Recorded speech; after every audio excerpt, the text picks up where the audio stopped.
Okay, out riding with the old man. I'm going to just ride a normal sort of riding where I go anywhere and everywhere, and when I get into tricky bits I'll do a bit of talking that maybe help other people out. We don't often get a commentary as we're riding. It's normally somebody describing somebody else riding, so we'll see how this works.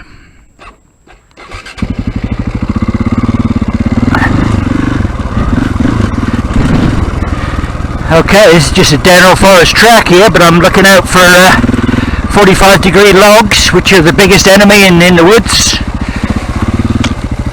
It's quite slippery here. We're still coming out of winter as far as the trails are concerned here, so it's still quite slippery. I'm trailing the front brake here now, and then down another gear, so the engine is also holding me back. I'm also trailing the back brake. Come to a bit of a stick here. Sticks like that can have you off. I'll just get down the water channel now because there's rocks in the bottom of that. Makes it a little bit less slippery. We're on the outside of this tree. Okay, we're stood up on the pegs so the bike can move around. I can feel the grip I need. Looking up ahead of me, another tree down there, so we go across it nice and try and go at right angles.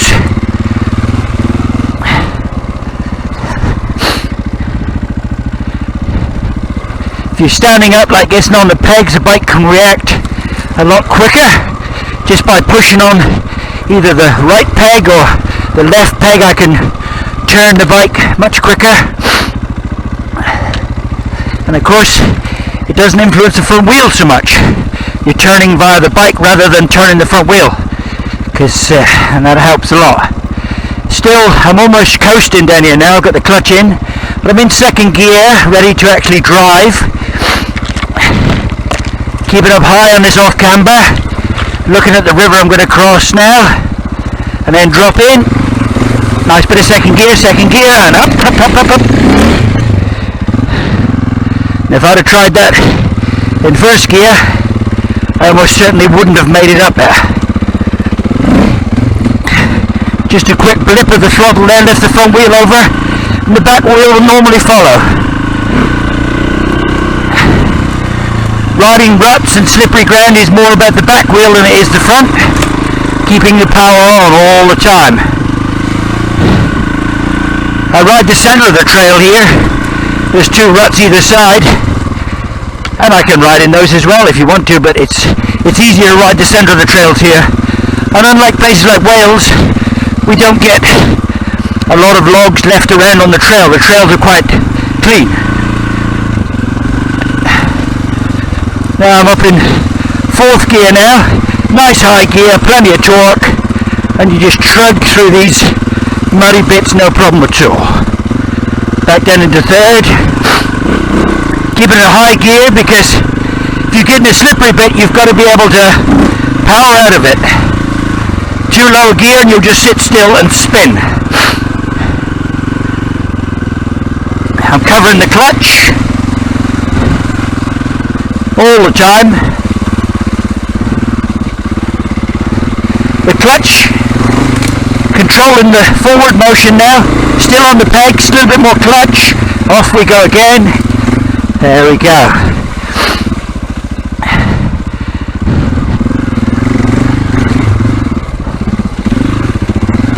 Steadying foot there as I came up on the top. Off camber, slippery rocks. And power away. All that third gear, steady throttle, controlling my forward pace using the clutch.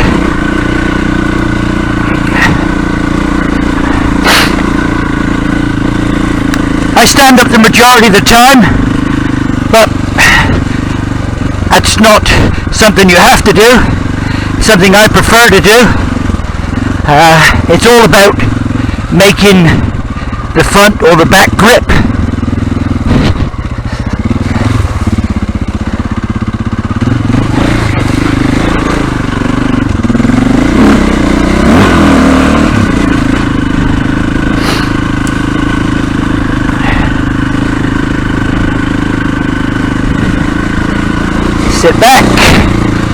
a little ditch like that, just sit back and keep a constant throttle. That's plenty enough to do the job.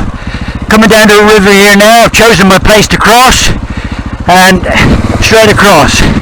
On that particular one I'm standing up because I know the bottom's predictable, and it's not very wide anyway, so no problem. If it was unpredictable, I'd be sat down.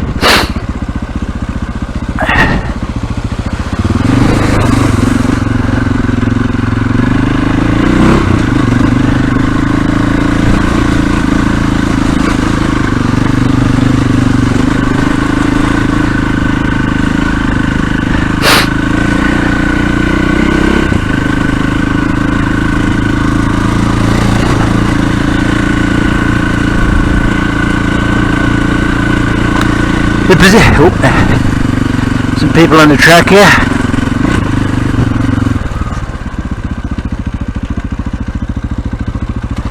Hello.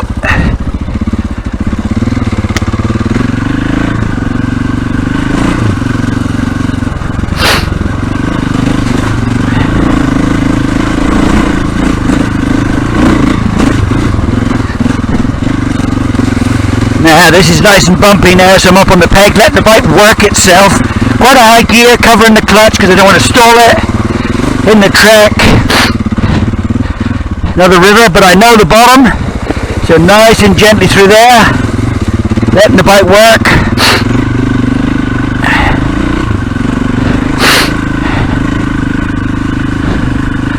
Again, staying in the centre of the track here. Don't ride in the ditches unless you have to.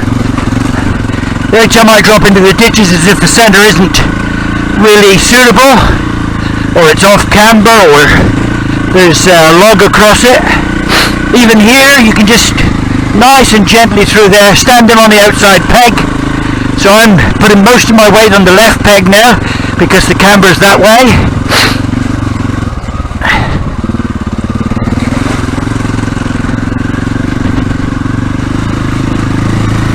Sit back there just to make sure the front wheel glides through the little wet bit.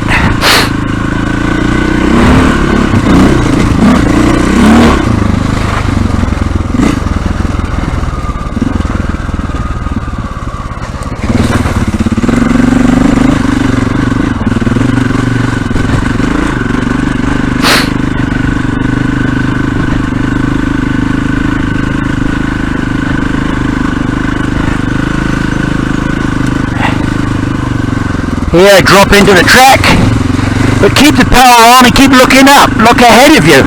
Don't be looking at the track in front of here, because that will absolutely stop you from moving too fast, or moving fast enough to make it work.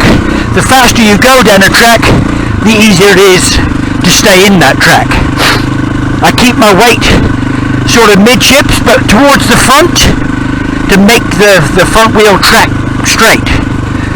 We don't want it climbing either side of the rut. Approaching another river here now. I know this river's got a few rocks in it, but I stand up, okay, work my way upstream, let the bike work, then slippery rocks to get out. There we go. Quick dab with the foot to correct myself, and we're off again.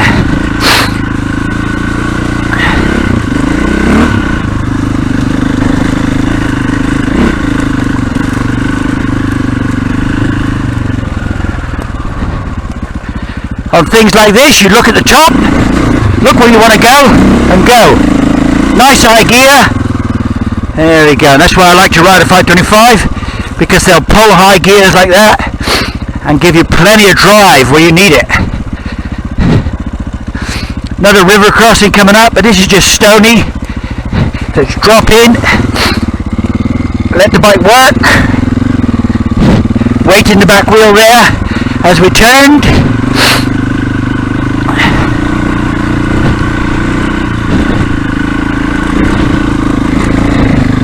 Dropping back now, weight in the back wheel again, back on the back wheel, maker grip, clutch, using the clutch there to check the speed, and a little bit of traction control. If you watch my left hand the next time we're going up something difficult like that, you can see it pulsing on the lever, and that's effectively giving me cheap traction control. There you go, and away we go again.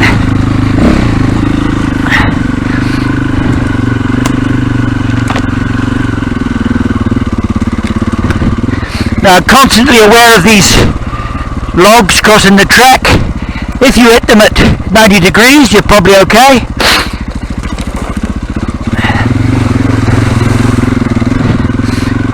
And if you can't, then you need to be on the power. You've got to drive that front wheel across them. Another reason for running your tyres quite soft, because then it compresses and rolls over the stick rather than bouncing off it.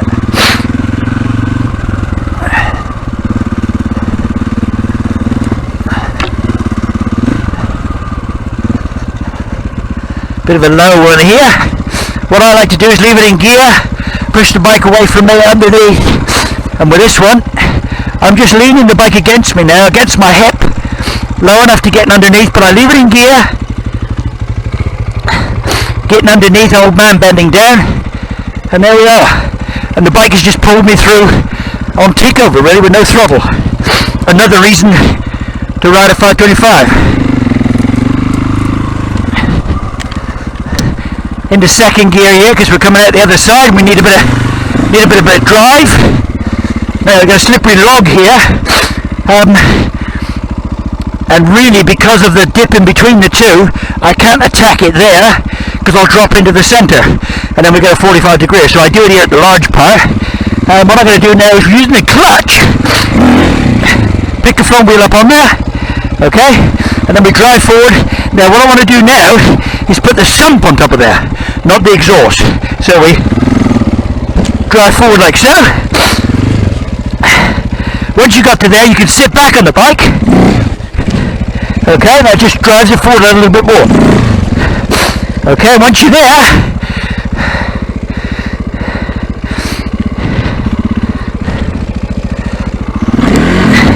if it won't come up, then at this point I still leave it in gear, a little bit of help, step forward, there we are, bike crawling forward on the clutch, no problema.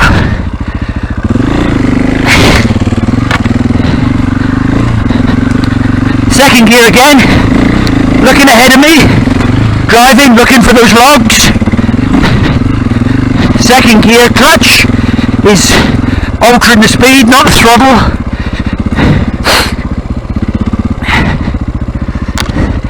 I'll keep it in second gear all the time here because I need a little bit of speed every so often just to skate me over the top of the...